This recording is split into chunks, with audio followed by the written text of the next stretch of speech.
Hello বন্ধুরা, চলে এলাম আরেকটি ছোট্ট ভিডিও নিয়ে। তো আজকে মিষ্টি বানা দেখাবো।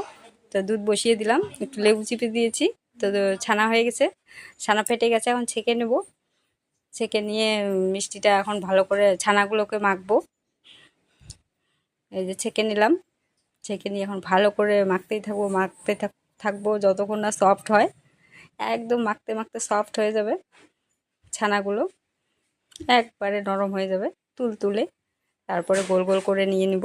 গোল গোল করে নিয়ে ওদিকে ফাইভেটে চিনি বসিয়ে দিয়েছি, জল আর চিনি। ওখানে মিষ্টি শিরা বানিয়ে নিব।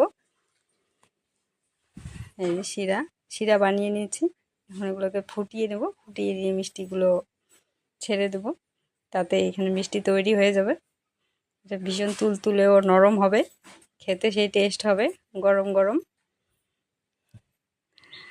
বানিয়ে নিয়েছে, এই যে এখন খাবো। Tata, bye bye.